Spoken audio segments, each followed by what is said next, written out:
had a black dog. His name was Depression. Whenever the black dog made an appearance, I felt empty and life just seemed to slow down. He could surprise me with a visit for no reason or occasion. The black dog made me look and feel older than my years. When the rest of the world seemed to be enjoying life, I could only see it through the black dog.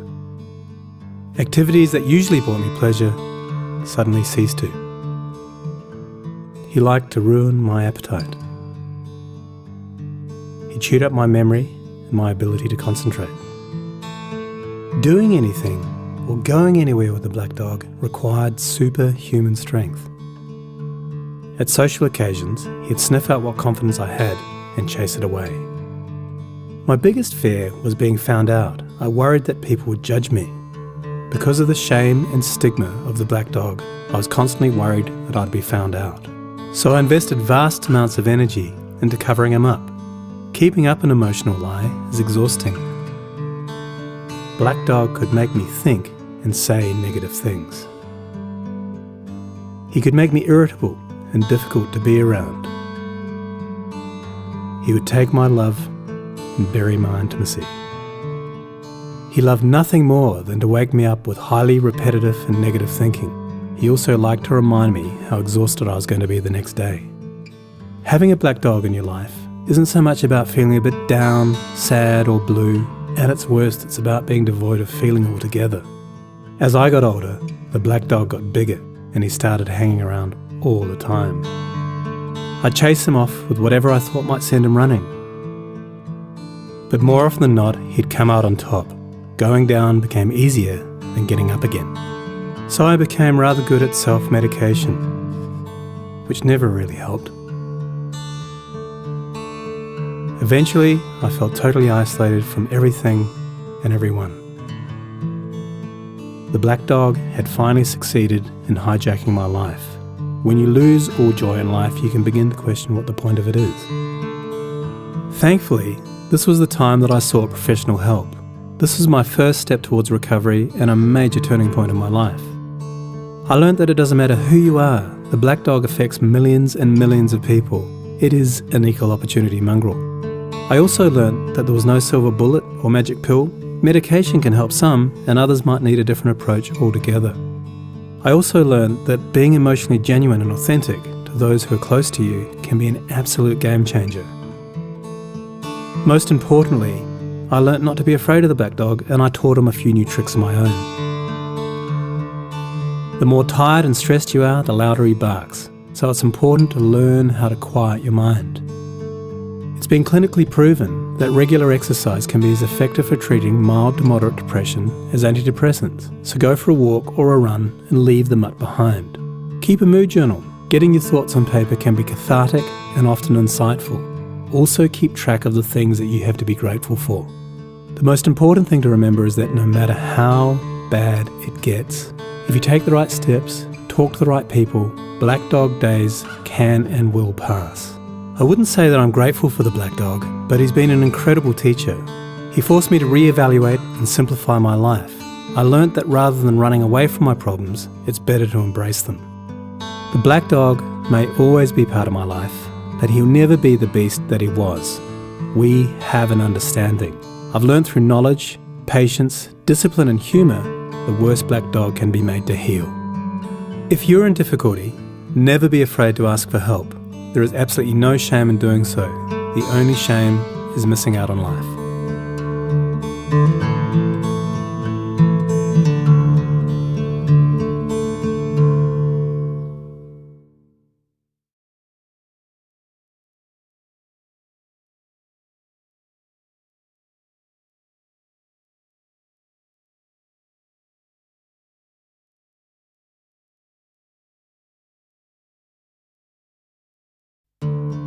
I had a black dog. His name was Depression. Whenever the black dog made an appearance, I felt empty and life just seemed to slow down. He could surprise me with a visit for no reason or occasion. The black dog made me look and feel older than my years. When the rest of the world seemed to be enjoying life, I could only see it through the black dog. Activities that usually brought me pleasure suddenly ceased to. He liked to ruin my appetite. He chewed up my memory and my ability to concentrate. Doing anything or going anywhere with the black dog required superhuman strength. At social occasions, he'd sniff out what confidence I had and chase it away. My biggest fear was being found out. I worried that people would judge me. Because of the shame and stigma of the black dog, I was constantly worried that I'd be found out. So I invested vast amounts of energy into covering him up. Keeping up an emotional lie is exhausting. Black dog could make me think and say negative things. He could make me irritable and difficult to be around. He would take my love and bury my intimacy. He loved nothing more than to wake me up with highly repetitive and negative thinking. He also liked to remind me how exhausted I was going to be the next day. Having a black dog in your life isn't so much about feeling a bit down, sad or blue. At its worst, it's about being devoid of feeling altogether. As I got older, the black dog got bigger and he started hanging around all the time. I'd chase him off with whatever I thought might send him running. But more often than not, he'd come out on top. Going down became easier than getting up again. So I became rather good at self-medication, which never really helped. Eventually, I felt totally isolated from everything and everyone. The black dog had finally succeeded in hijacking my life. When you lose all joy in life, you can begin to question what the point of it is. Thankfully, this was the time that I sought professional help. This was my first step towards recovery and a major turning point in my life.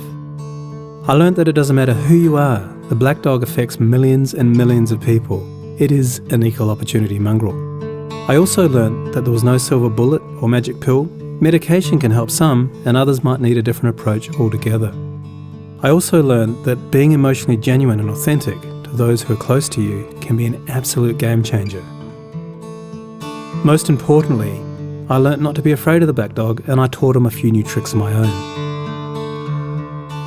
The more tired and stressed you are, the louder he barks, so it's important to learn how to quiet your mind. It's been clinically proven that regular exercise can be as effective for treating mild to moderate depression as antidepressants, so go for a walk or a run and leave the mutt behind.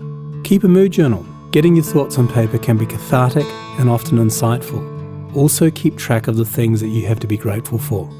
The most important thing to remember is that no matter how bad it gets, if you take the right steps, talk to the right people, black dog days can and will pass.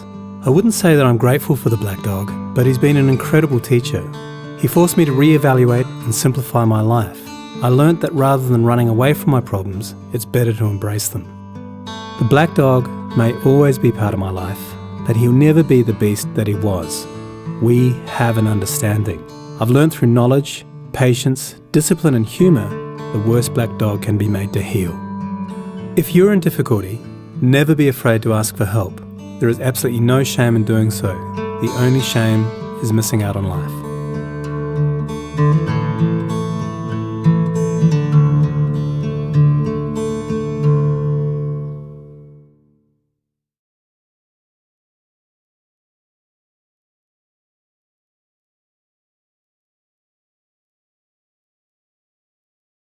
Good afternoon to all. Can everyone hear? Just give me the signal. Are we getting good audio? Good. We got one thumbs up. Wonderful. A pleasant good afternoon to all our panelists. Thank you for being timely, and we will have our Director of FISCAL speak shortly. All right, I'm here now. Good afternoon, Hafiz. Good afternoon and welcome. Welcome to Family TV Trinidad. My name is FISCAL, and I'll be your main host for this evening. May the peace and blessings of God Almighty be with all joining us today. Family TV is a subsidiary of FISCAL, a non-profit organization and sister organization to the National Islamic Counseling Services. And FISCAL is the acronym for the Foundation for the Institution of Care, Services, Caring and Learning. Family TV main programming objective is to propagate and rejuvenate good family life. We focus on parenting, marriage, and all aspects of improving family relationships. FISCAL has partnered with the U.S. Embassy in Trinidad Public Affairs Unit to conduct a 4-part series in mental health. Yes, a 4-part series. The first part today would define general health, physical health, and mental health, debunk myths of mental health, examine the stigma that scares people away from seeking help, and give some statistics on the incidence of mental health in Trinidad. And then briefly look at the different categories of mental health issues. The second program, entitled Building the Foundation for a Great Family, that would be held on the 18th, which will be next week, Sunday. It would focus on common mental health issues that affect children 1 to 11 years. And yes, we will be dealing with all aspects of that. The third episode, Preparing Our Youth for the Real World, that will be held on the 25th of April. And we will cover on that program common mental health issues that affect teenagers from 12 to 18, and building relationships and some mental health areas for adults and the elderly. The fourth program, Mental Health for All, will be held on May 2nd. We'll complete the mental health for adults and elderly. We look at preventative factors generally for mental health, and also accessing support systems within each area. And then we will look at general information that we could use to help in the development of mental health. There is a general misconception of mental health. We hope today to engender a better understanding of mental health by giving the facts and debunking the myths. Lack of knowledge of mental health issues may be cause for a fair percentage of societal ills within our society.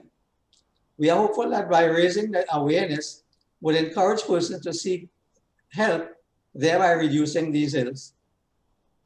Your input, questions, comments, and even contributions are welcome. You can do so via WhatsApp using 868-763-2960. And I'm sure that Wahida would find some way to put it up so that you can have it.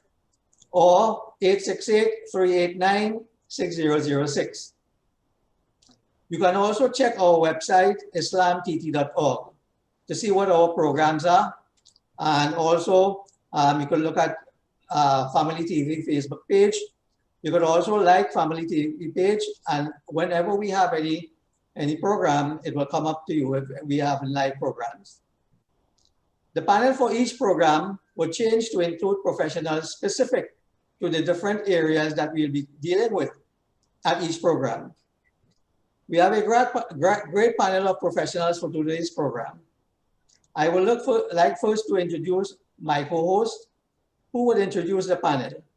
She is a counselor and a trauma therapist and has been with the National Cyber Counseling Services from its inception, doing a lot of training and helping all around. She is Michelle Bayam. Hi, Michelle. Hi. Go ahead and introduce our panel. Okay, a pleasant good afternoon again to all our panelists and indeed our viewers. It's a pleasure to always work with FISCAL. I do share their vision, and I try my best to facilitate the goals that the organization has. All right, so we have a very interesting panel for the entirety of the program, and today is no different. Very, very accomplished and interesting individuals in their own right.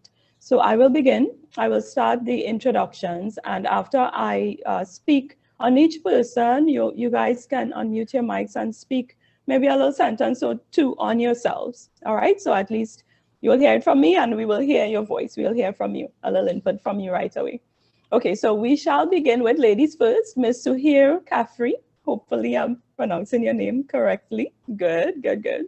Right, a social worker and head of the mental health program at the Adams Center in Virginia near Washington, D.C. She received her degree from George Mason University School of Social Work, joined the Adams Center, a congregation of over 6,000 persons in 2014 to develop the social work department, developed the Adams Wellness Center that addresses the needs of the community in their mental health care needs, and created a model that is inclusive of religious, therapeutic, and clinical care to holistically address the needs of the community. So I'd like to hand over to Ms. Caffrey to say a little word on herself. Yes, hello everyone, and thank you so much for having me on the program. This is such a wonderful initiative here, and it's such a pleasure to be joining everyone. Yes, mental health is there's such a big stigma against mental health in our communities, and I'm so happy that programs just like this help reduce that stigma so that we can begin to help many, many more families. All right, thank you so much. Thank you so much. Thank you. So our next panelist, none other than Swain Leo Hussein Cadogan. Swain, you could put back so we can see you. Wave, put back on your camera. Okay, so Swain Leo, Trinidad and Tobago citizen, holds both Masters of Science and Bachelors of Science in Forensic Psychology from Teesside University, Middlesbrough, England. Mr. Hussein Cadogan is currently employed as a forensic psychologist at St. Anne's Hospital via the Northwest Regional Health Authority. He also serves as a consultant for Integro Curis Limited, a private mental health care company. His current areas of expertise include forensic psychological evaluations and behavioral risk assessment to determine likelihood of violence and criminal recidivism. Very, very important. Swain Leo, can you please say a few words on yourself? Good afternoon, all. I think Ms. Byam pretty much covered it in a nutshell. The name is a bit of a mouthful. Most individuals just call me Leo. Correct. It's hard to remember. I have been in the field of forensic psychology since 2012. Very, very fascinating field that hopefully is growing stronger with each passing year in Trinidad and Tobago. We do run the gamuts of the full mental health services, including psychiatric, psychological, social work, and everything in between. Unfortunately, because of the setup that exists within the system right now, our team isn't able to extend services to the victims of crime, but there are many institutions that cover that as well. So we are focused on the assessment and psychiatric treatment of individuals before the courts who have matters pending before the courts, and as such considered forensic patients. So I'm hoping that I can use my expertise to dispel any myths that exist and answer any questions concerning mental health as it applies to the law. Excellent, thank you, Leo. Can we call you Leo from now? Leo, given his permission. Excellent. Our next panelist, Dr. Shivan Mahabir, specialist psychiatrist. He has over 10 years experience working in mental health. He did his undergraduate medical studies as well as his postgraduate specialization in psychiatry at the University of West Indies, St. Augustine. Thereafter, he worked in the United Kingdom, gaining experience in the field of community psychiatry. Dr. Mahabir returned to Trinidad and Tobago in 2018. He has a special interest in Balint groups that believes they are an invaluable tool in helping medical professionals cope with the stress of the job. So welcome, Dr. Mahabir, and we'd love to hear from you. Hello, good evening, everyone. Thank you for having me. I chose to take part in this program because in my experience, there are a lot of people who have questions concerning mental health issues. but they don't always feel comfortable coming forward in a public setting to ask or to seek help. And things that could have been prevented or mitigated are often left until they reach a crisis point before they seek help. So hoping that through this program, people will be able to get an idea of what mental disorders are and what they can do about it and how they can seek help. Thank you for the opportunity.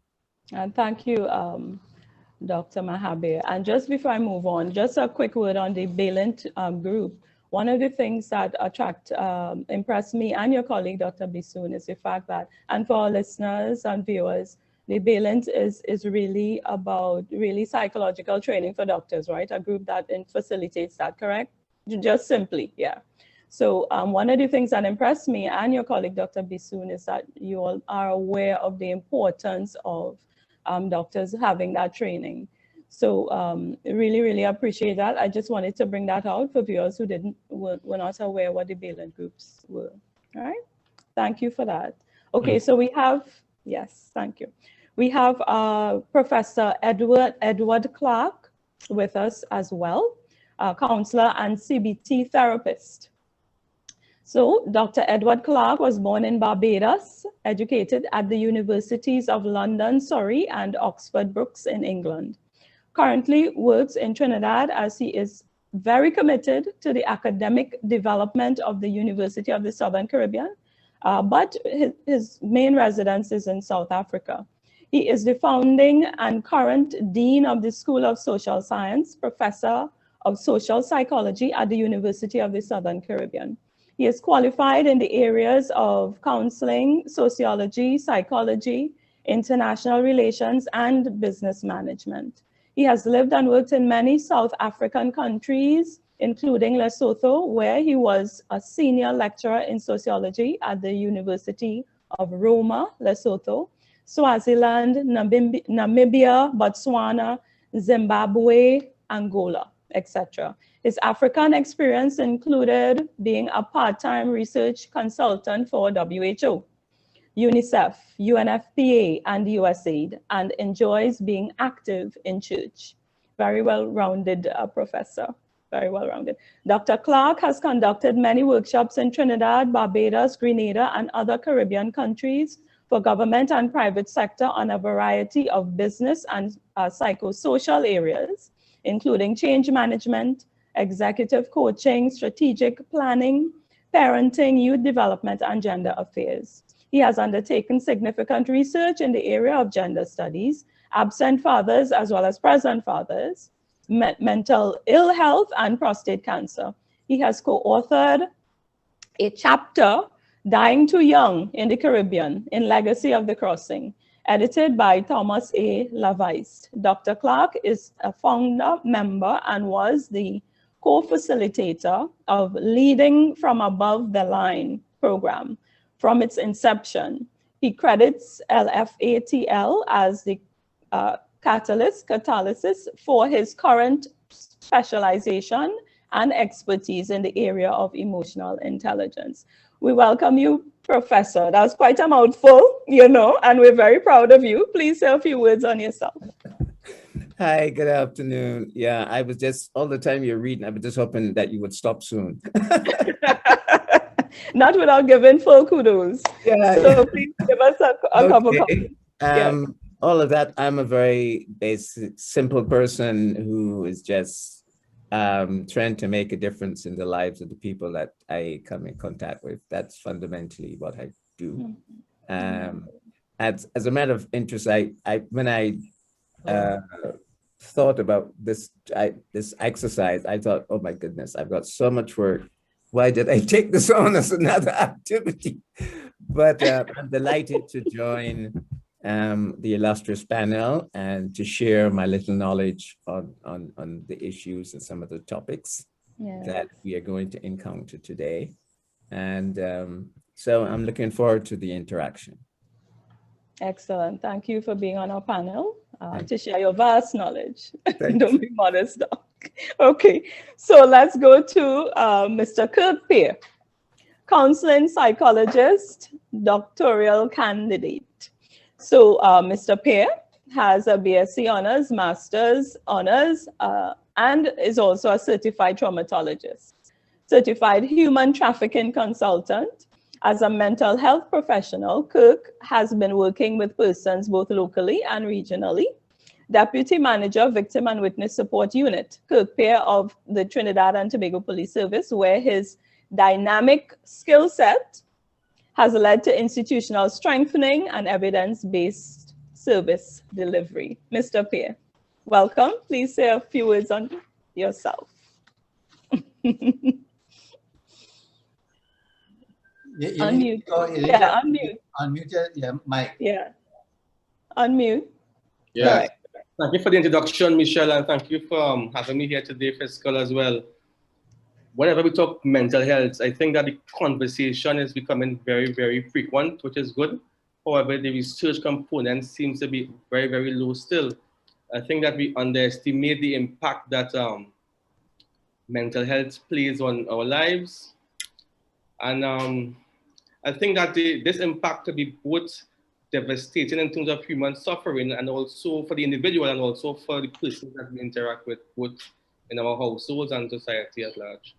So thank you again for having me. Okay, thank you for being on the panel. So a very warm welcome to all our panelists and our viewers and all those who will be taking us in for the full 4 weeks. So over the program, we will promote and let you know what's to come.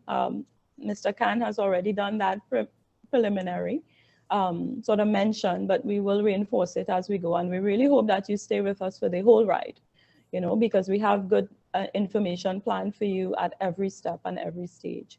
So at this point, I want to hand back over to Mr. Hafiz Khan, our leader at FISCAL. So Hafiz, over to you. Okay, thank you, Michelle, and very well done. And welcome once again to all the panelists. And clearly, you can see that we are well prepared to deal with any area that the viewers will have questions based on.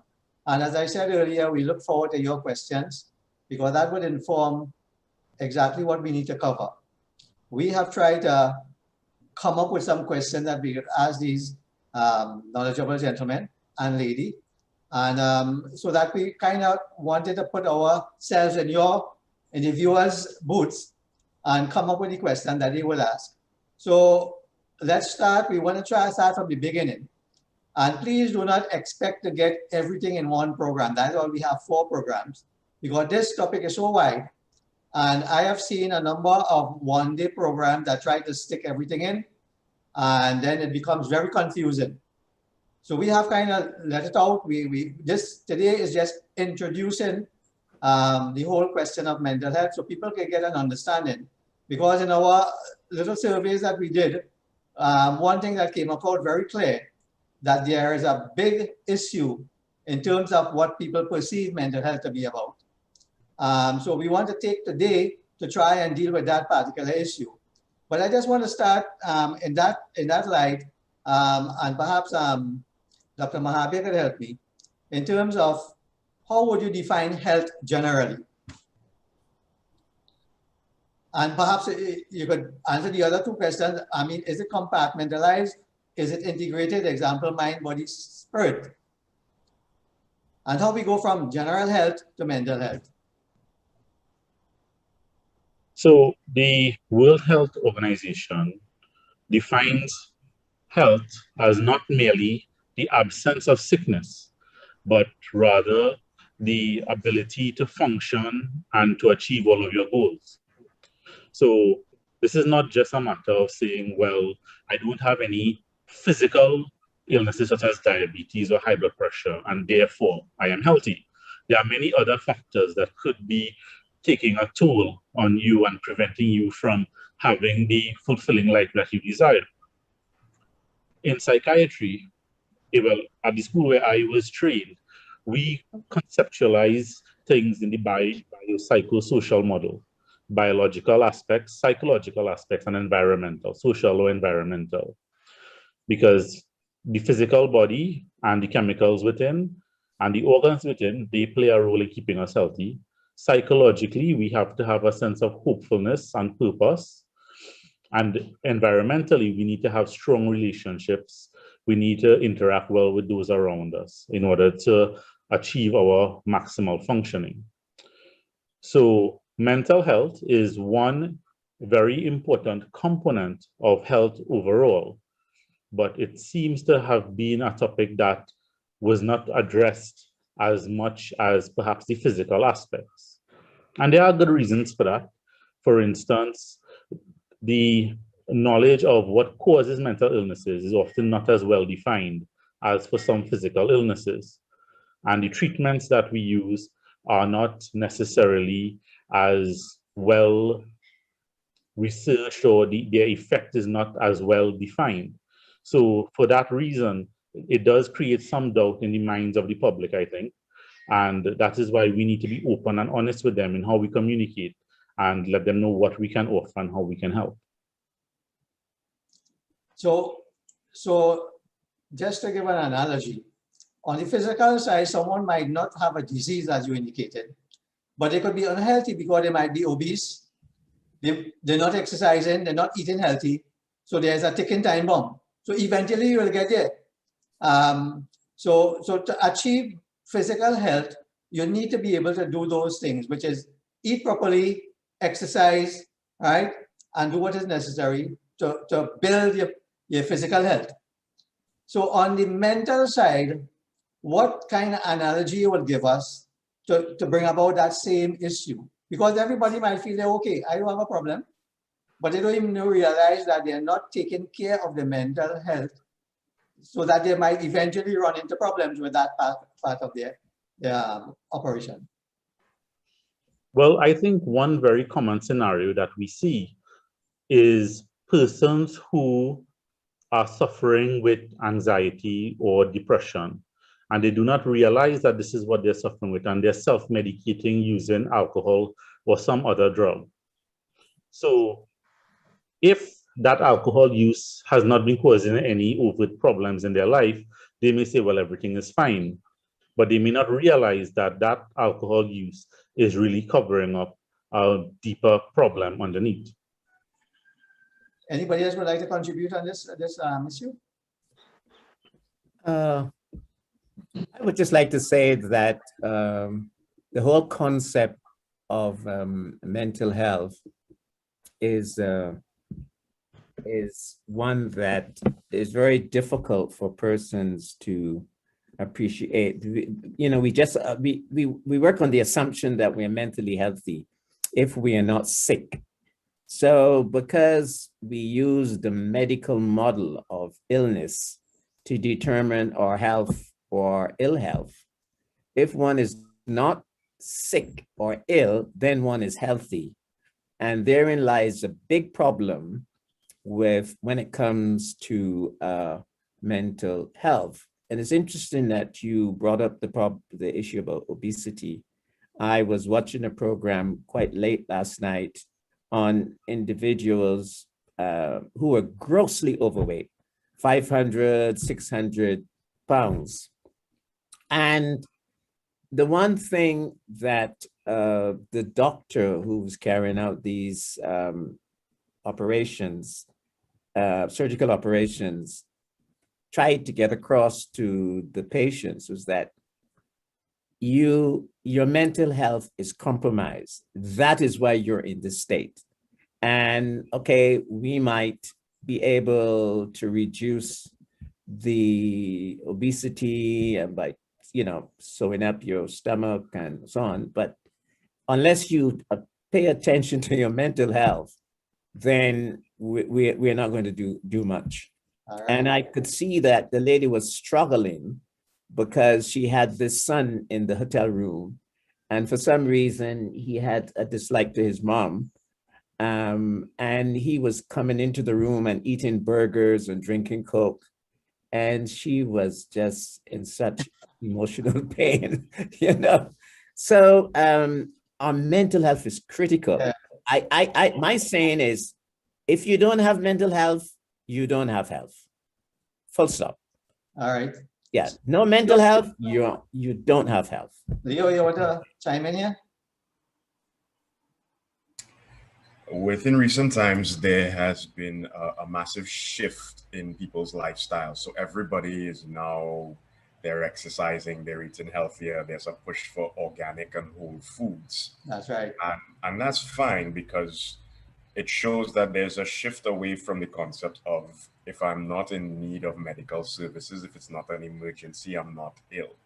There's a preventative shift. Let me take care of my physical health up front so I can have longevity down the line.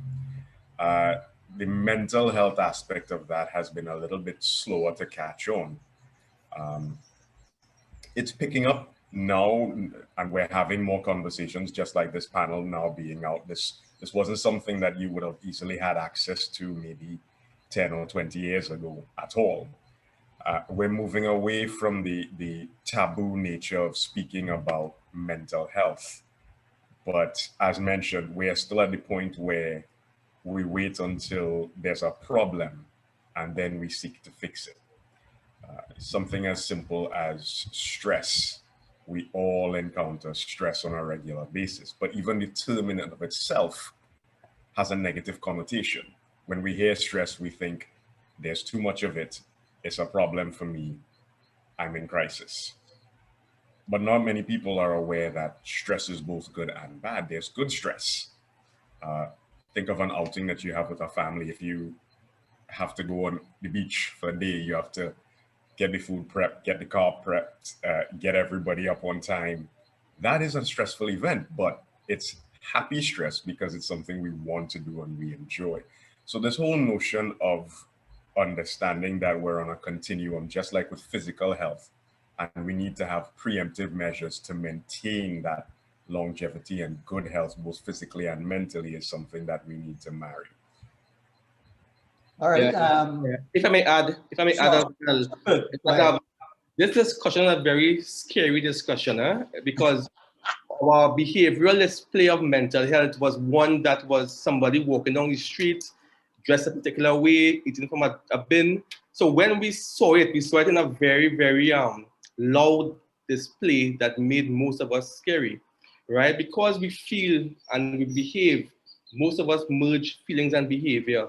So, and because I can't touch it, I think that because it is, then it becomes something that I suffer with silently.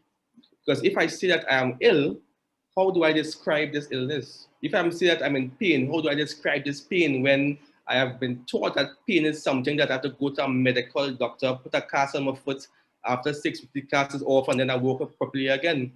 But mental illness is such that if I don't put the cast on my mind sometimes, then I may walk without a limp, but I may walk with extreme pain for a very, very long period of time.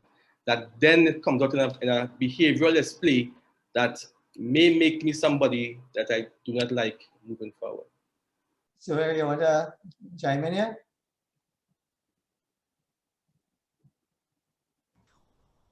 I see how mental health is affecting so many different aspects of our lives. And one thing that I've noticed, because when I work in the mosque and the masjid, and I'm helping people with all areas of their lives, but I see that when they come in and they're telling me that I lost my job, I'm not working, I'm unable to get to my work, and okay, why aren't you able to find a job? And we're doing all of the underlying assessments. I find out then that there's a mental health issue. And that is why it is causing such a disability for them that they're not able even to get to their job. So now they're facing so many issues such as eviction from their apartments, from their homes, because they cannot even bring in the income. So as the other panelists here, my respective panelists here are saying, it's so many areas of life, physically, financially, their success in everything that they do, schooling. You know, many people drop out because they can't finish schooling because of mental health issues. And there's so many therapists that work with this in order to try to keep people on the right path. So one thing that a lot of people have to really see and recognize is that mental illness is not just someone just sitting and struggling with something in their head. It is affecting their life in the entirety of their life. So this is what I have to contribute to that. Okay, thank you very much. Okay, let me just throw out one last question to cover this area. So if I were to set up a mental health gym, what are the activities that I would require to have in this gym to help people build their mental health? You know, in a normal physical health gym, they have all kinds of equipment.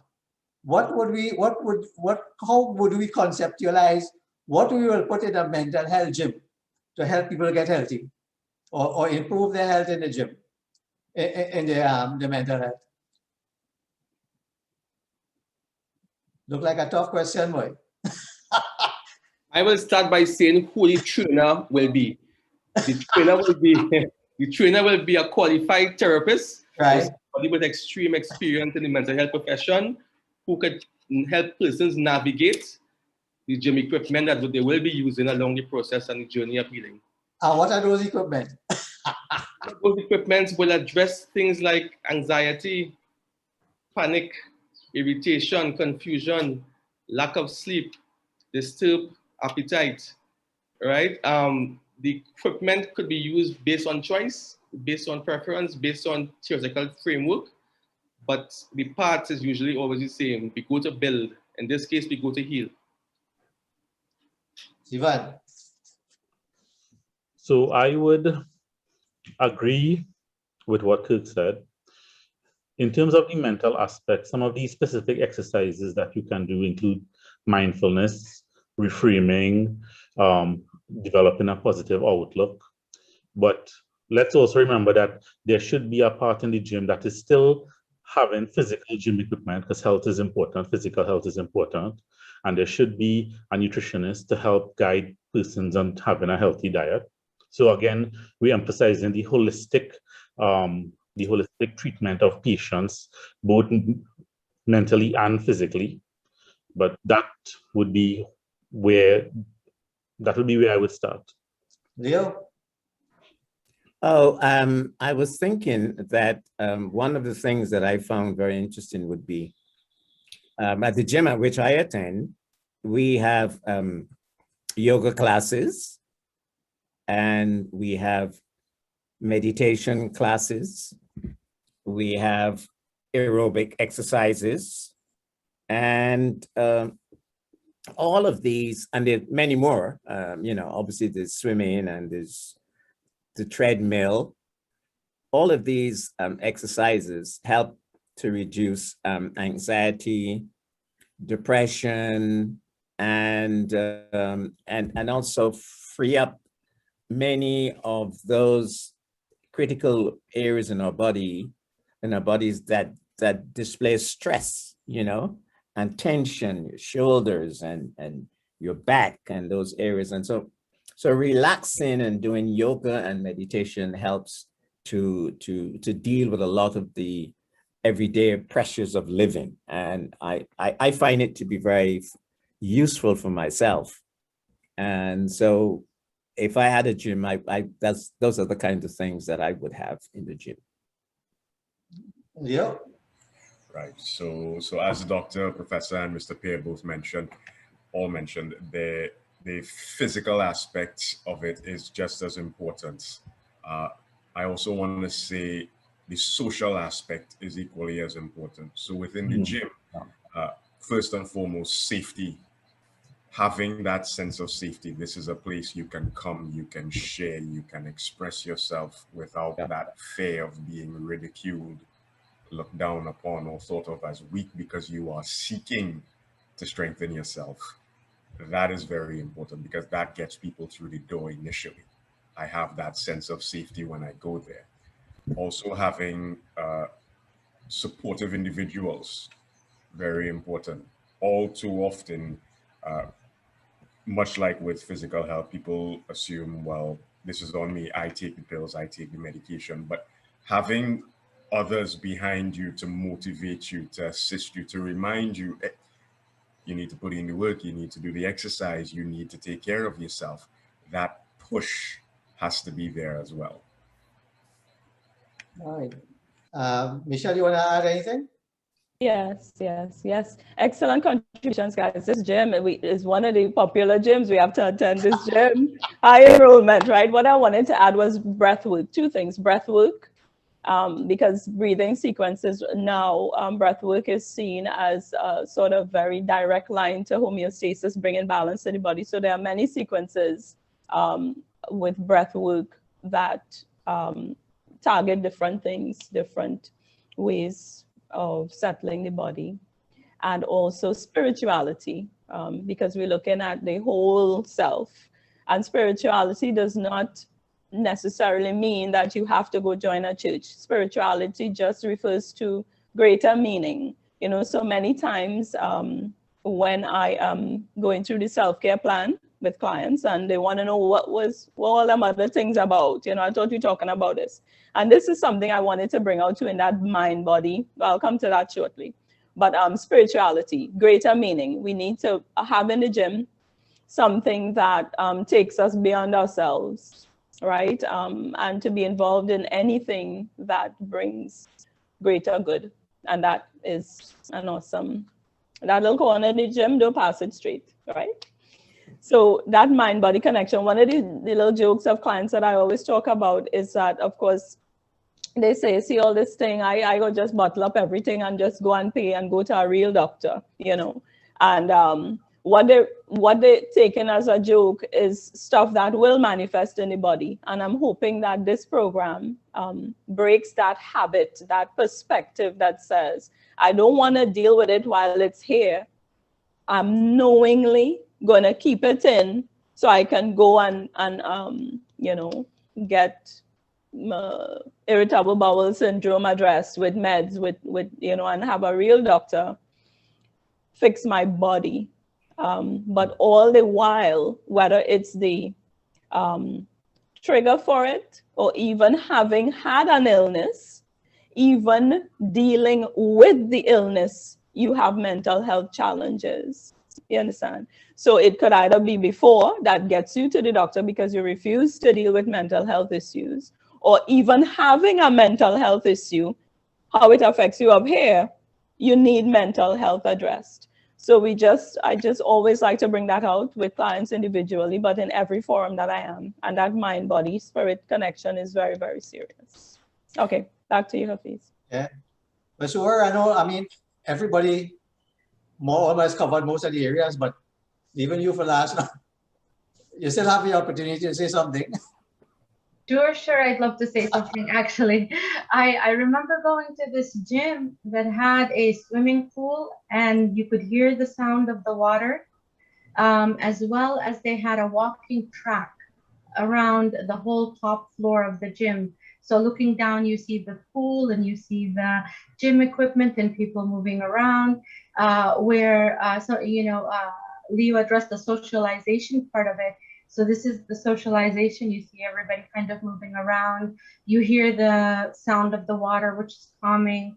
And many people don't really like machines. So the walking track was so comforting to have, is that you can just go up to the walking track, put some nice music, you know, and listen as you just walk around and around as all of this is around you, or just walk and listen to the sound of the water in the pool and everyone happily being in there. So that was something that I really found very calming when I went to that one gym.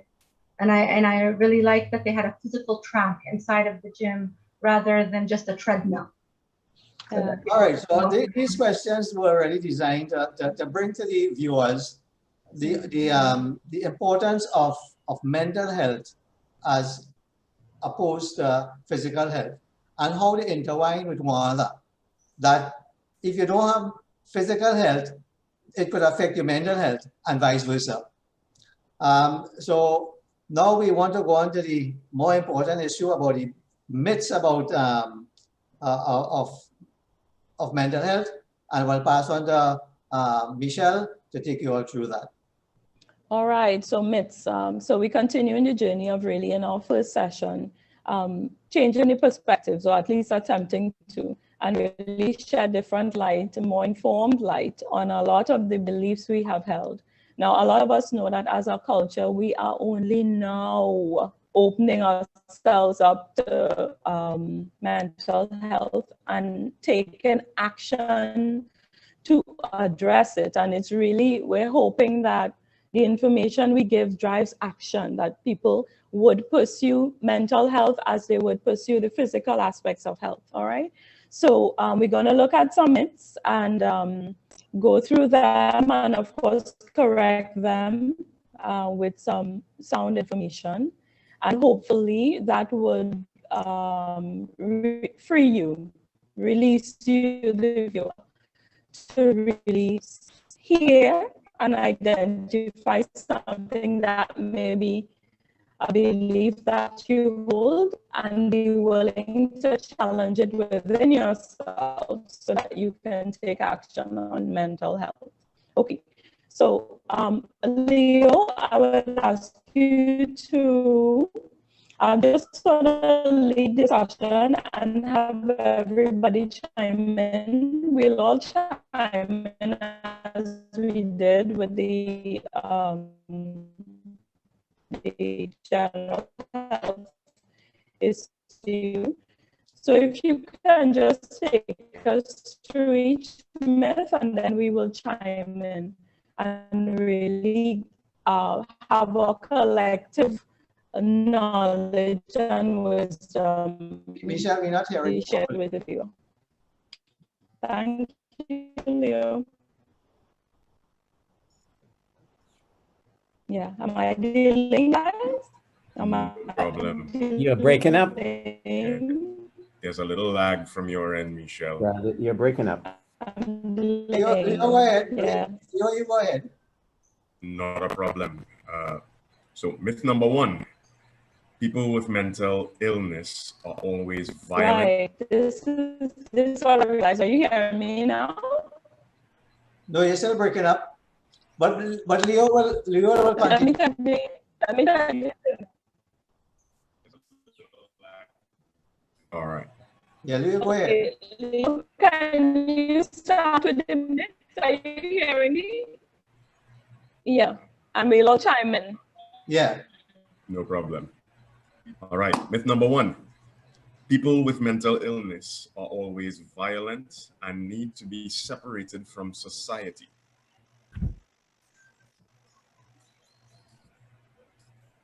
Anybody wants to chime in on that one first? So the vast majority of mentally ill persons do not pose a risk to others. In fact, where there is an element of risk, they are much more likely to harm themselves than others. And actually, persons with mental health disorders are actually more likely to be the victims of crime rather than the perpetrators of crime. So we understand that because of the nature of media, when things happen, they are sensationalized and they are broadcasted widely. And it creates a false perception that whenever we hear about mental health, it involves somebody doing something horrific. However, having worked in this field for more than 10 years, having worked with literally thousands of patients, I can tell you that the overwhelming majority of my patients have been very, very kind and peaceful people. Very, very much true. Even within the forensic setting, it is an extreme reaction, and more often than not, there is some form of provocation behind a violent outburst, either extreme stress or more often than not being taunted and teased by members of the community and misunderstood or mistreated by members of their own family. And usually these individuals have existed with their condition untreated for many years before it gets to that point. Can I chip in? Please do. Yeah, I think that the whole concept of mental illness, as opposed to a concept that I introduced many years ago, 1980, mental ill health which is quite different from mental illness. So the concept of mental illness operates in our minds and we perceive mad people or a mad person. So when one says, that somebody is mentally ill, first thing to think about madness, somebody that's mad, someone is out of control and not in your right senses, can't make decision. So the whole concept of madness as this imagery within one's minds about mental illness has led to, all the stigma we get. It is meant to, people being ostracized. And as was noted, mental institutions, especially in England, where I did a lot of my study and worked, all of the mental institutions were way out in the countryside. And they were huge mental institutions, having 400, 500, 600 patients. And so you put them away, out of sight, out of mind, because these are mad people. Their behavior is unpredictable. Of course, in recent times, especially in England, that concept has changed. And, all those large mental institutions have been broken up and sold off into housing estates and so on. But I'm afraid in our beautiful country of Trinidad, people still view mental illness as a situation of a person being mad and out of control. And that, to a large extent, that myth has continued, proliferated, and that's why we battle to try to establish community centers and move patients into the community, because that whole thing about madness and mental illness is still very much in our minds, and we need some psychoeducation to really begin to make a dent into that mindset about mental illness. So it's a myth that has persisted, and I think that the government needs to spend some time and resources into trying to demystify that concept, because it's really a hindrance to the advancement of mental health in our society. And that is the objective of this program, actually. So we hope that by doing this program, and that's why we focus on this particular issue of the myths. Yes. Can you guys we tried another internet option. Are you all hearing me now? No, you're still a still little bit of lag. Try taking off your video and see if still a lag. Okay, try again. Thank you. Continue. Yeah. Okay. How is it now? Any better?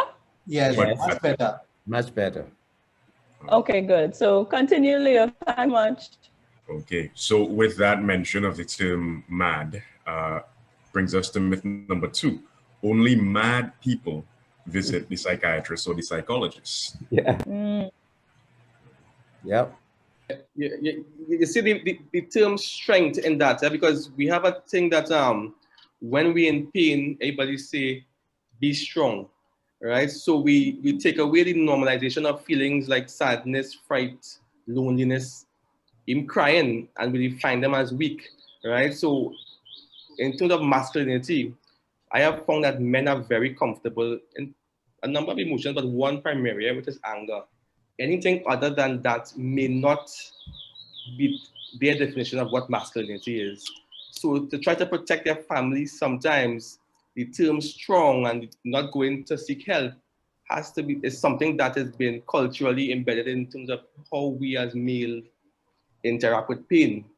However, we see that down the road, that same trying to protect our family actually causes us consequences behaviorally, because when we cannot cope, we go to the bar, we start to take drug use, we start to do things other than what experts recommend we do. when we're going through periods of pain and grief, which is probably to seek professional help. Yes. But I would like to add to what Kirk is saying. He said instead of going to experts, but they think that they are going to experts when they go to the rum shop. They get expert opinions right here. Right? And when they're talking to persons who are just as ignorant as they are about the issue, they get expert advice. And that is what we have to guard against. So true. Yeah. The fact remains that mental health exists on a continuum, just like physical health. So in the same way that you may go for an annual checkup, we need to normalize the notion of going for an annual mental health checkup. Right? Rather than waiting until it's broken to fix it, strengthen it and let it remain well in the long run. And even the term mad and all these other derogatory terms that we use to describe the mentally unwell, mad, lunatic, crazy. I often tell clients, you know, mad is an emotion. Mad is not a state of mind. Mad is anger. So no, you are not mad. You may have a condition that may lead you to feel a little unwell. And I say unwell because it is no different than if you have a cold. You can take steps to strengthen your body. It's the same way we're going to take steps to strengthen your mind. Yes. And guys, just wanted to chime in. Hopefully you can hear me. The length, the seriousness of alternative symptoms that individual is willing to endure just so that they avoid the label, the myth, is amazing to me, you know. And they will go down, they're literally going down that slippery slope. And that is still better than having that label, that myth placed on them. So where can we go with continuing to encourage others to defy the labeling or the fear of labeling and really take action? Another point I would like to make on this issue is that in terms of health insurance doesn't recognize psychological treatment as part of the normal package. I think if you want that, you have to pay special for it. And I think that is one of the areas that I think the psychological associations and the professionals need to start or do some activism to get the government to accept those as part of the and demand that the insurance companies do in fact recognize that those are health issues and should be compensated or reimbursed under the health program, the health insurances. Yes, on that, Hafiz, very, very recently, I think it's because of COVID, a couple of the companies would have extended it, but I'm not convinced it's going to be long term. But just going through with individual clients, trying to navigate the form itself. The form itself is structured as a medical form. Right. So, yeah, so you're taking it to the select companies who, as a norm, will entertain psychiatry. But if you could fit it on the medical format, then okay. But once you cannot, that is the sort of reject button. You know, it's like, okay, so it will help a lot, yes, when the system starts to accommodate it. That's right. You know, and, yeah. So let's hope that the changes they made for COVID last throughout, because that's the only thing so far that has encouraged them to extend it to psychological factors. Wonderful. But You know, can I just talk about, yeah, go ahead, Professor. Yeah, I was thinking as you were speaking about that very point, that if you went to a psychiatrist, you could get your insurance to refund you. If you went to a counseling psychologist, they are very, very iffy about that. And the interesting thing for me is that the psychiatrists, most psychiatrists anyway, work out of a disease model, and they don't provide the counseling services that, psychotherapy and other forms of psychological intervention provides. They can recommend that you go and see a psychologist to deal with the solutions to your problem. From my perspective, psychiatrists in the main deal with symptoms. They give you something for the symptoms. They don't necessarily try to find out what are the causal factors.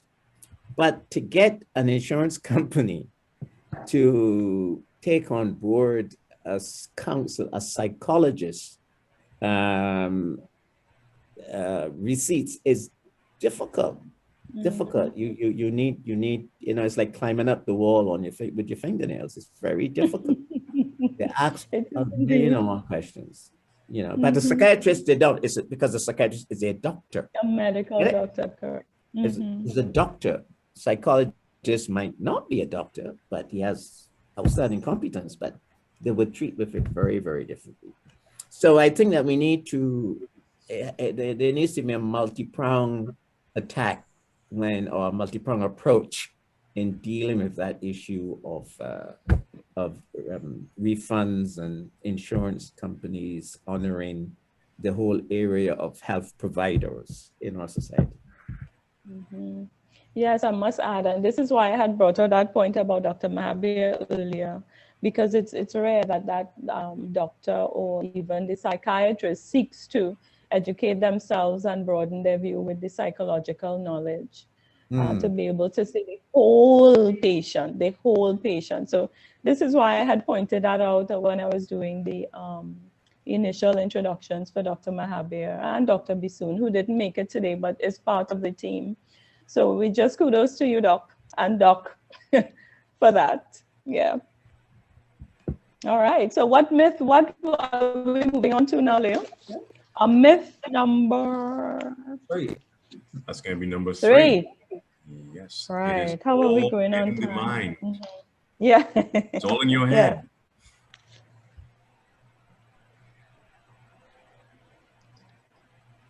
No. So explain the myth before we explain the myth for the benefit of the viewers.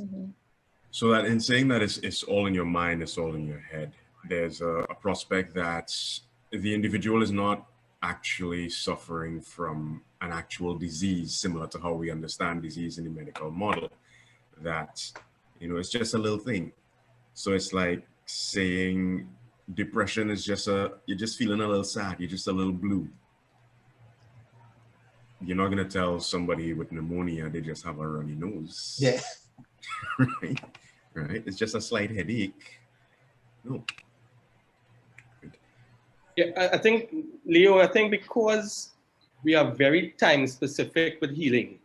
So everything for us have a time. So for example, if you're experiencing grief, you should not be in grief for a period for more than, because somebody may find you abnormal, right? So then because of the helpers sometimes inability to see other persons struggle, helpers in this term could be your friends, your relatives, people very close to you.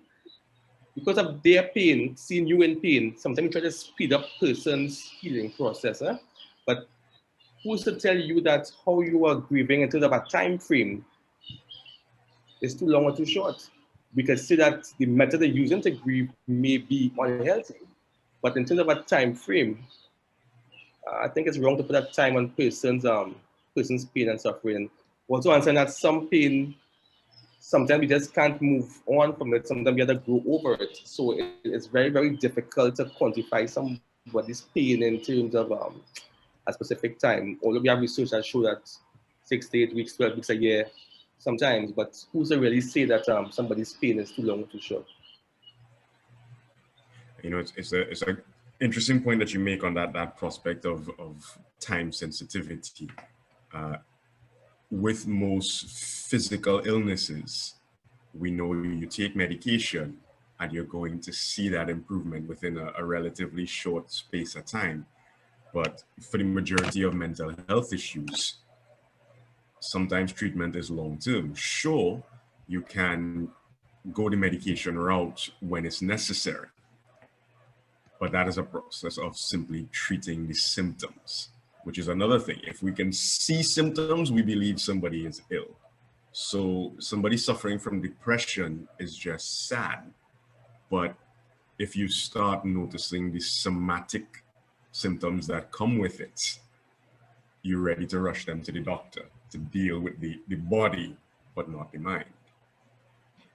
So what I would say is that sometimes persons can be well-meaning but misguided, and they want to help, but having never experienced what these things are, having never spoken firsthand to someone who's suffering from it, it is very difficult for them to conceptualize how is depression different from a bad day. How does it feel to be suicidal and to genuinely think that ending your life is the only and the best option, not only for you, but for everyone else, because you're removing yourself as a burden from someone else's life. So they don't understand the depth of what is going on. So that's one problem. The other problem is we watch persons sometimes, and externally they seem to have everything. They have a nice job, they have a nice car, they have a good family, and it is unfathomable to someone on the outside. Why can this person not be happy?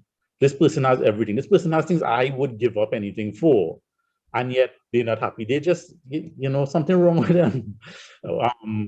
And that is, one of the things that makes it very difficult, I think, sometimes for persons on the outside to understand and to empathize with persons who are dealing with mental issues, because they may not know the trauma from the past. They may not know the hidden domestic violence at home. They may not know a lot of different factors that have gone into this situation to bring it to this point. All they see is what they see, the shiny veneer on the outside.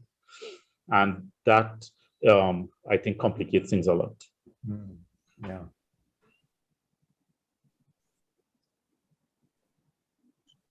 Unmute. Unmute, Michelle. Unmute. Okay. Right. Okay. Sorry about that. You're there. Should I take off the camera? You're hearing? Yeah. Probably have to take off the video. Yeah. Okay. Let me take it off. Yes. Go ahead. Right. Okay. So one of the things that we have to manage time as well, because the other thing that we want to accomplish today is to really go through the very brief description of some disorders that we're going to get in depth with next 2 sessions, right? So what I wanted to make sure we cover before we finish, Leo, maybe you can choose like 2 more myths, but what I would like to interject here, just in case we run out of time for that, because we finish at 4:30, is the medication myth, the myth on meds. In this culture, we have a very, very erratic relationship with medications and mistrust of both the psychiatrist and the medications themselves. Not wanting to take meds, that will get me more mad, because there's misunderstanding of side effects and also misunderstanding of the impact of withdrawal symptoms when they on and off. So because they're afraid in the initial stage, they'll get on it, then they come, when they feel side effects, they come off, but then they feel worse withdrawal symptoms, so they go back on and they on and off and on and off. And really having that explanation, I mean, I have this discussion very, very often, but I would like that dispelled, that myth about medication, because of course, when we encourage action on mental health, the psychiatrist is one of the steps, if not the first, is one of the steps in the program in the gym. So we're saying we equipping them with a better understanding of that, so they can free themselves and go to the psychiatrist and really stay on the meds that prescribed until results have come. So maybe Dr. Mahabir, can you give a word on that, being a practicing psychiatrist, and then maybe one or two more myths, and then we'll go on to definitions in preparation for next week. Two? Okay, wonderful. So Dr. Mahabir. Thank you for bringing that up, Michelle. That's a very, very good point. In my experience dealing with clients,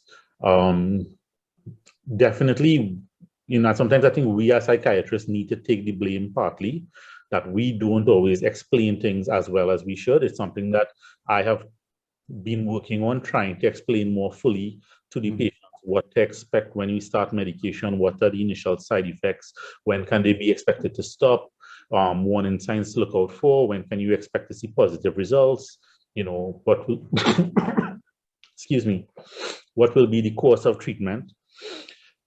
Medications are strange things. One may work for a person, but will not work for another person. The good thing is that we do have multiple options available, but it can be very frustrating for a client if you say, okay, here's a medication that's going to help you, and it doesn't give them the effect that they were hoping for, or at least not in the time frame they were hoping for.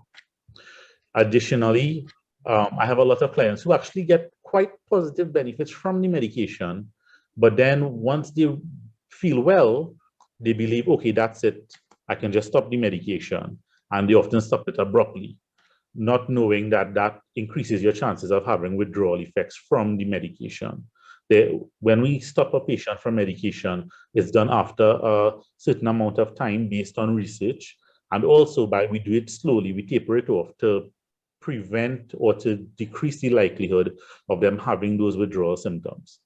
So medical management can be a complicated thing, and it's something that we need to take our time and explain to patients. As I said, most of the problems that, okay, I won't say most of the problems, but a lot of patients do get good benefits. They just stop their medications a bit too early. And there are some patients who do have genuine side effects of medication. But what is more concerning to me is, well, in the age of the internet, everyone Googles everything. So if I recommend a medication, they type in side effects, and then they scroll down to the bottom of the list, the very, very rare side effects, and then they are convinced that they get in these side effects. I tell patients, look, these are the common things. This is what to look out for. Anything other than that is really rare. So try to not get ahead of yourself. But thank you for that question. That was a very important question to me. Right. One more thing I wanted to add was that the introduction of the half dose. Some of the meds I know have half doses, yeah. I mean, as a culture, we have this habit of cutting tablet in half. We always crushing and cutting, and that is something we have done from our generation before. So the introduction of the half dose really encouraged a lot of patients or clients to continue, because now they have a half dose prepared. They don't have to be crushing and cutting. How has that impacted? Did you see that in your practice? And how can we explain to them that there are options available that will suit our desire and culture, etc., that approach to meds? Well, the half dose has been very, very useful, especially at the beginning when you're now putting a patient on medication, because it helps to ameliorate some of the side effects. So it's more tolerable for them to take. As I said up front, we don't understand everything about psychiatric medication. There's a lot of placebo effect involved, which is why some patients will take less than the recommended dose and still be quite fine. And there are some patients who will take high doses and still not be so well. And that's where the importance of the psychological factors, the social factors comes in, because you have to understand that all of those other factors are playing a role in this patient. It's not purely the chemical or medical model at work. So yes, it is useful. It's useful in certain cases. What we don't want, the one thing that I would say we don't want, is patients start on a low dose of medication. They have partial benefit, and because they feel better, they think, okay, that's it. That's as good as I'll feel. not realizing that they could actually be doing even slightly better if they increase the dose. Because that, I think, is something else that I have seen in practice is patients go along for a long time on a suboptimal dose, and they're okay, they're managing, but they're not as functional as I think they could be at times. Michelle, could we just run through the other myths so at least the viewers will understand what are the myths and know that they are just myths and not really reality. So you could probably just run through them, let everybody know what they are, so they would be mindful of not to go along with those when they hear them if they have issues that they need to deal with. So you could probably just do that. Okay, yeah. Or Leo could Leo just run them through, but now we wouldn't have the discussion on it, just run them through, and then we will begin the definitions in preparation for next week. So, a couple of the myths. Only some people have mental health. As we said, mental health exists for all of us. We all have it. We all have to take care of it, and it exists on a continuum. Mental health problems are very rare. That's also incorrect. Probably 1 in every 4 or 5 people experience a mental health problem in any year. Many celebrities, many successful businessmen all have mental health issues or have dealt with mental health issues throughout their lifetimes. Mental health problems are the same thing as learning disabilities. No.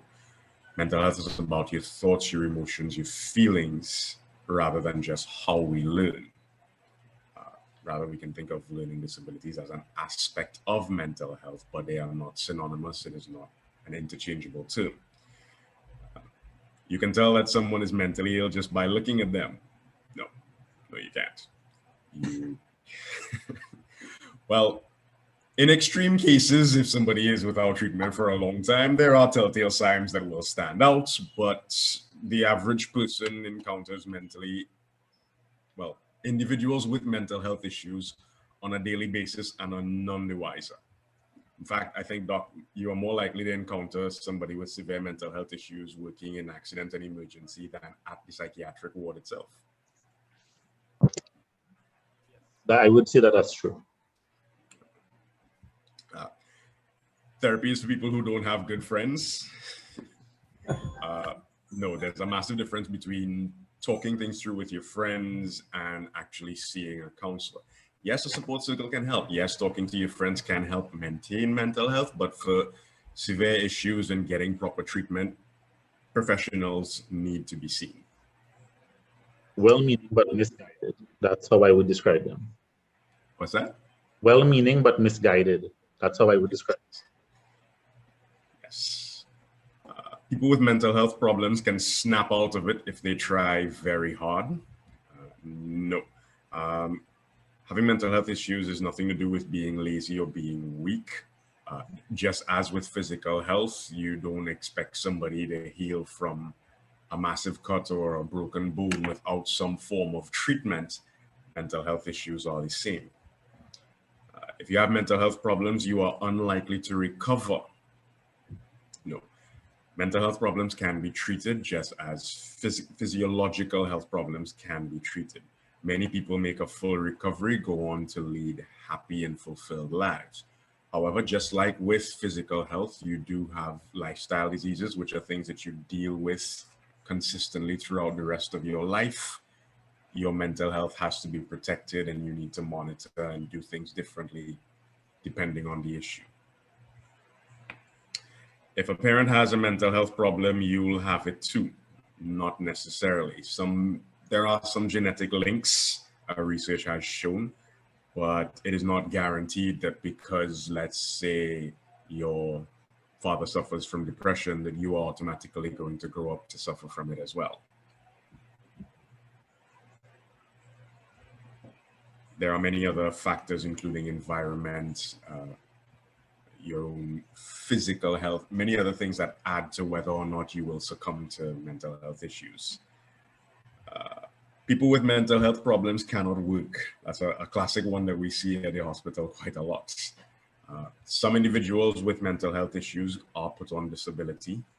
They do receive that, but not everybody qualifies for it and not everybody needs it. There are many individuals with mental health issues who lead happy, fulfilling, productive, lucrative lives.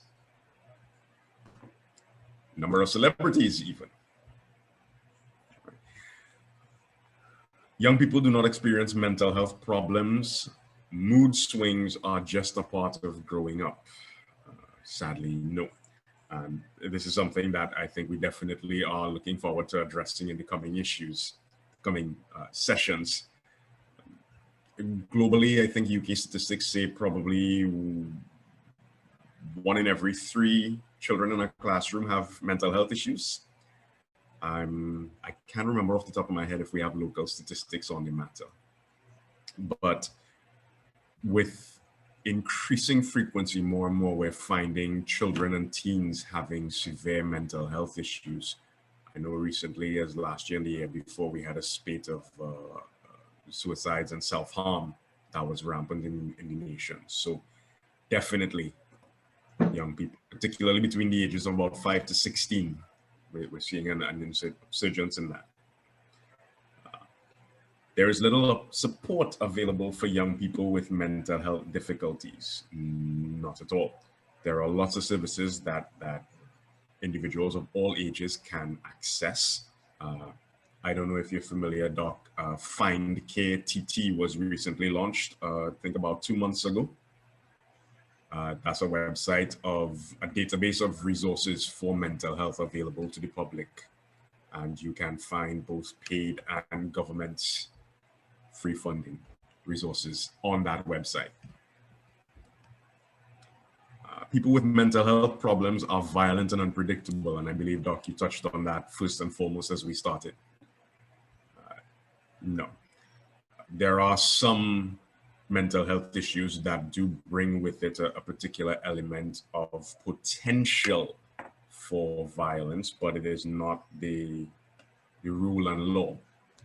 It is highly unlikely that most individuals will become violent, unless provoked. More often than not, they are quite docile and usually very eager to engage. And as you said, they are more likely to be victims of violence themselves. All right, so that brings us to the end of our myths. May I pass you back to Mr. Khan? All right, I'll just change the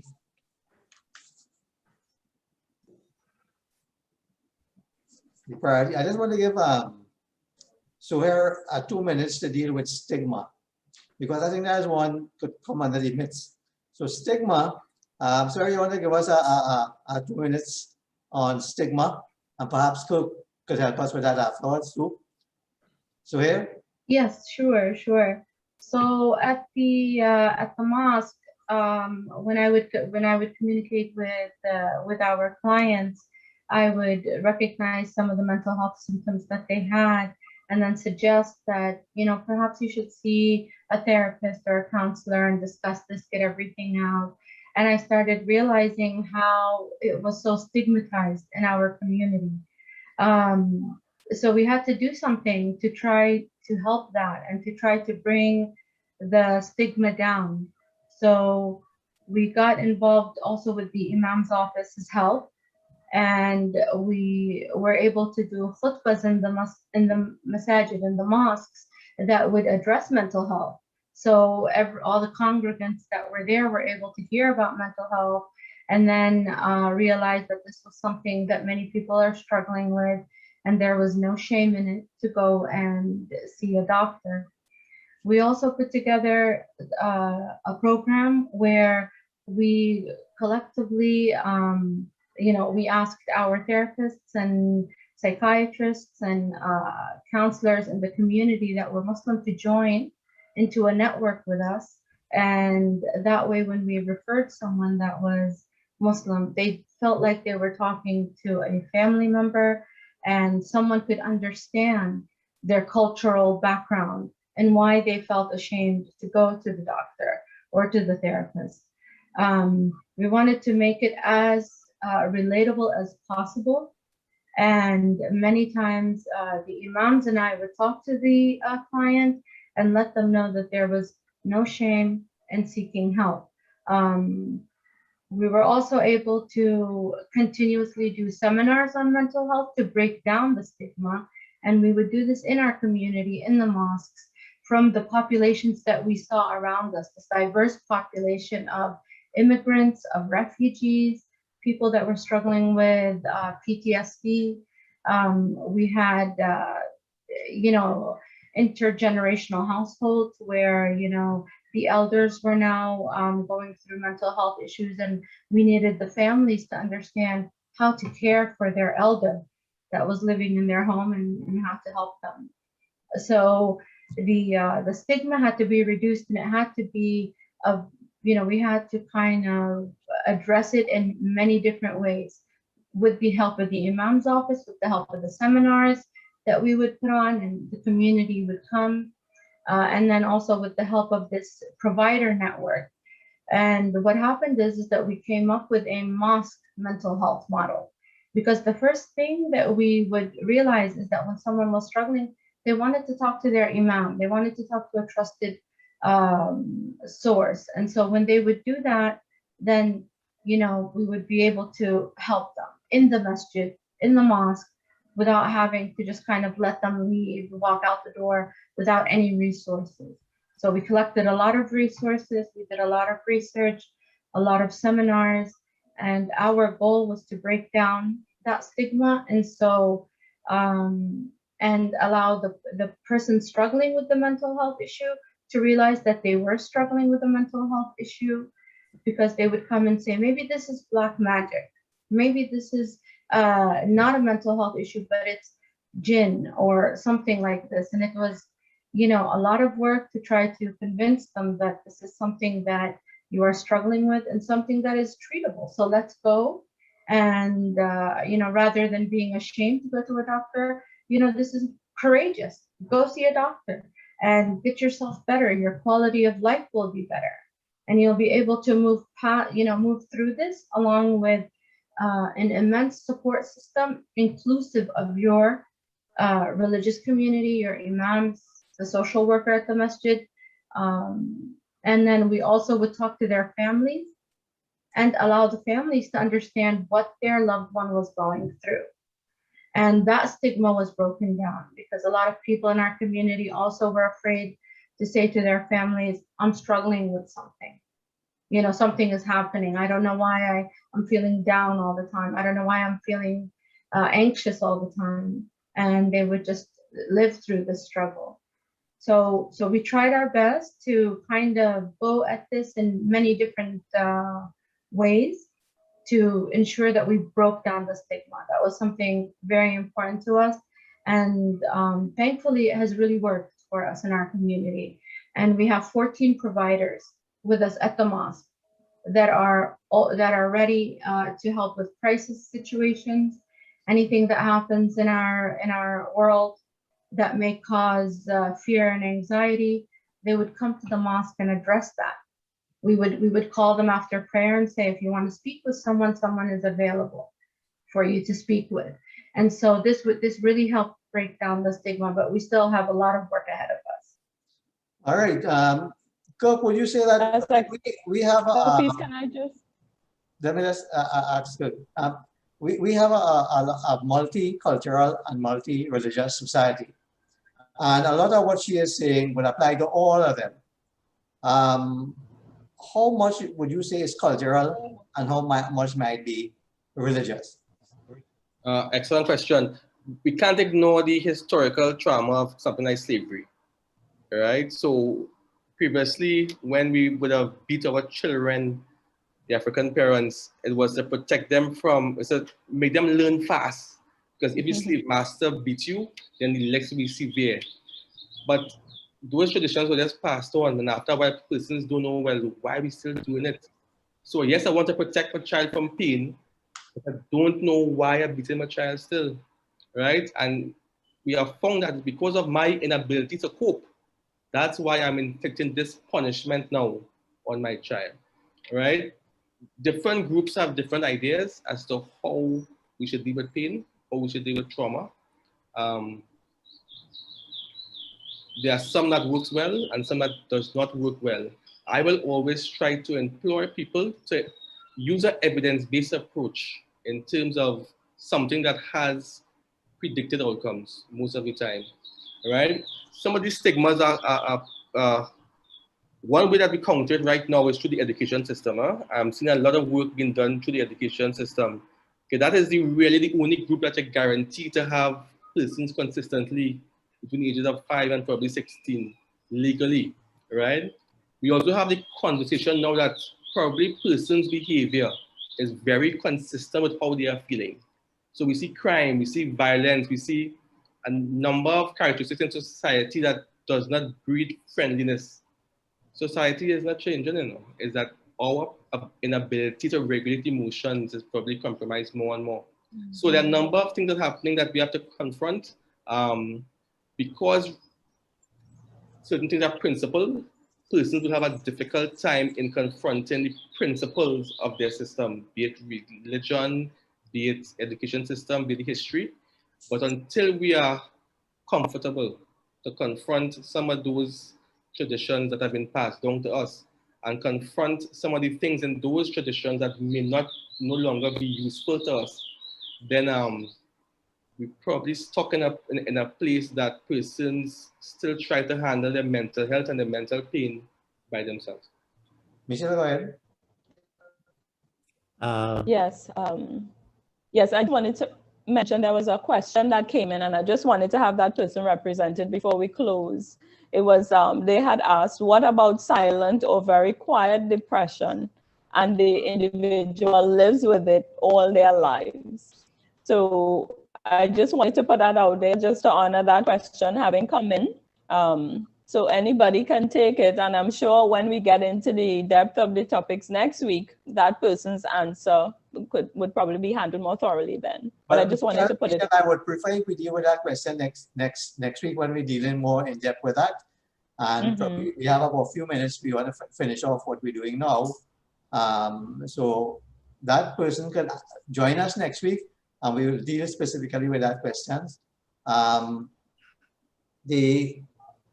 But I wanted to get everybody's view on this particular issue about this, because it's an important factor, because, you know, we have been involved in counseling for 11 years now. And one of the biggest factors we have encountered is the reluctance, particularly with the male, in every cross-section of the community to fight against coming for counseling because of the issues that they have. And it is one that we need to work with. And it might require a multi-faith approach to this question. And but I think it's an important one, this whole question of stigma. And this machoism that Cook would have identified there in a different way, that reluctant to get help. I would like to hear the other view. Can I make a comment, please? Sure. Yeah, first of all, I would like to compliment Mrs. Caffrey on what you all are doing at the moment to confront stigma. It is very, very interesting. And I know that there are other faith-based organizations who haven't actually even got to that level of tackling stigma within their congregants. And so that's really very interesting and insightful. Stigma is real. I just wanted to say that I think it was last year, we did 2 big studies on stigma. The last one was done by one of my master's students who did a thesis on it. And she looked at stigma in the public service. It was very, very interesting. And I think we need to write it up. She looked at I think it was nearly between 100 and 200, about 200 participants in 3 different departments of government, and looked at their attitude towards individuals who are mentally ill. And it was quite interesting to find out that the participants in the main, I tried to give you a quick brief summary, in the main, they felt that the government ought to do more for individuals who experience mental ill health or illness.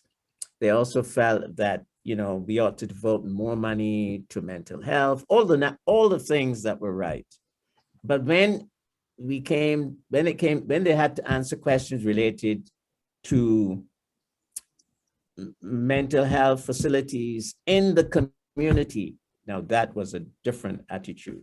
They didn't want it. They were scared.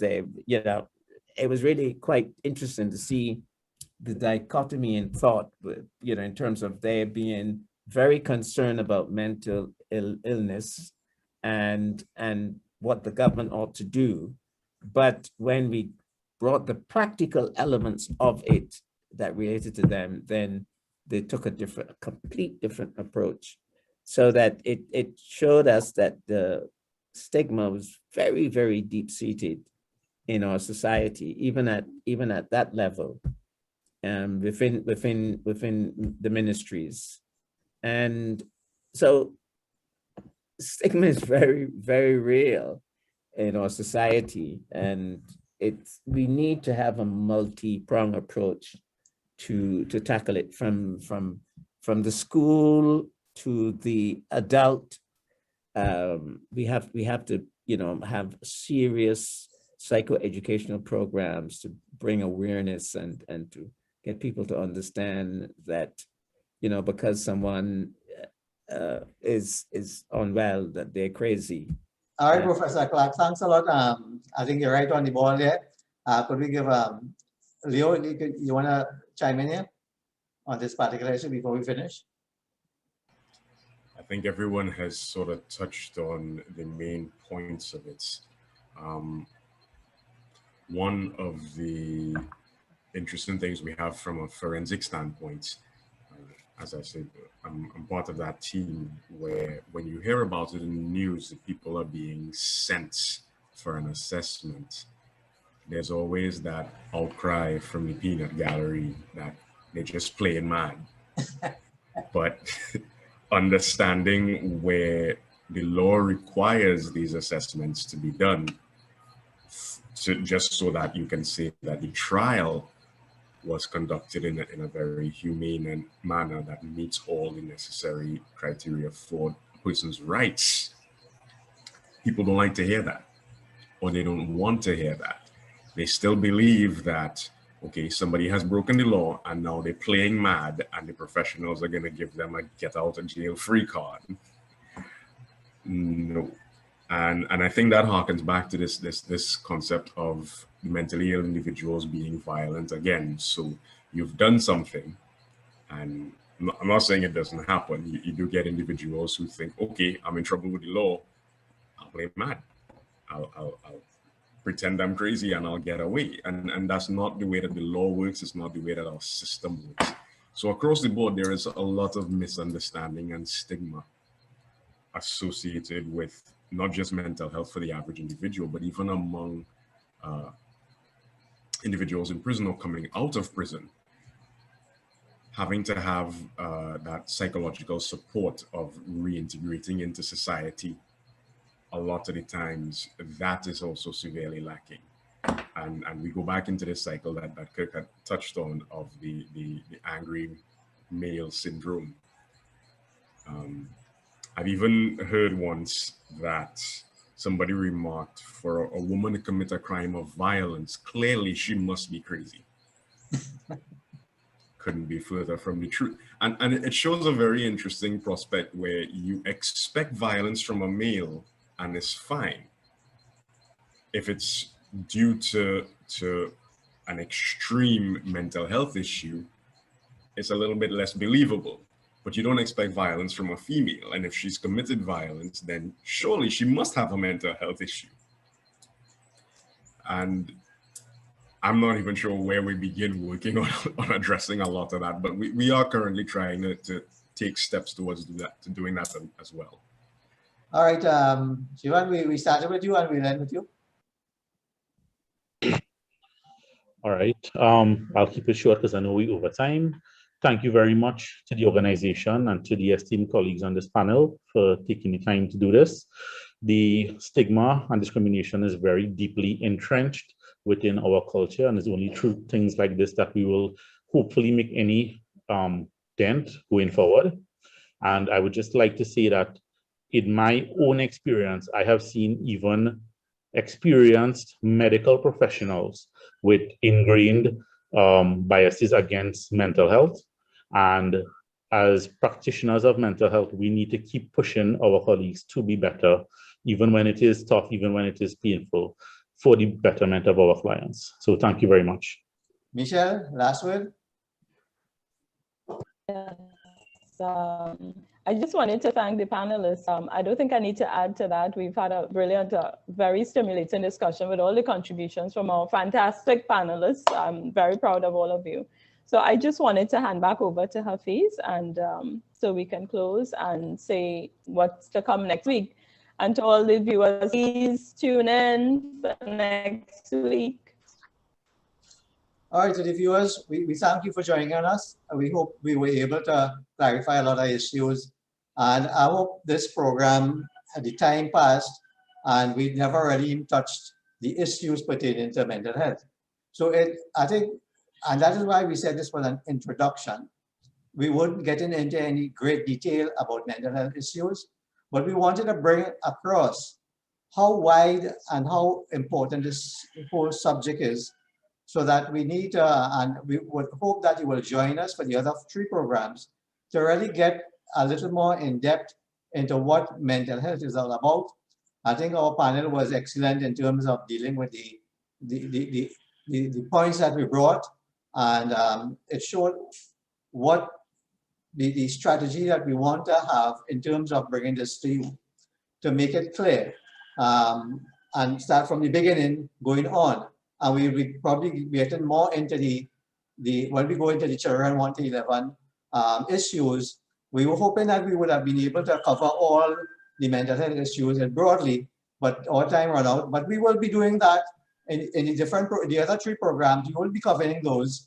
But I think the points that we were dealing with, it was so important that I didn't think that it was, we wanted to just skim it through, because they were all important points for the viewers to understand, get an understanding of really the extent of mental health and the extent of issues involved in it. I would like to thank our panel. Again, if these programs would be on Facebook and YouTube, and you could either, if other people, you would like other people to see it, they will go on the same link on Facebook, the Family TV on Facebook, and the family link on YouTube, and it will be there. So you could advise other people who didn't get the opportunity to see it to come on and go through the program again. You yourself, to get any more clarification on what was covered, you could again go back and look through the program, and that is why we have it in this format. We wanted to, as I said, get it from your standpoint, the viewer's standpoint, and get the professionals to come down to earth and answer those questions so that you could understand clearly. You could continue to send in your questions if you have any to the same 2 WhatsApp numbers that I gave, 868-763-2960 and 868-389-6006.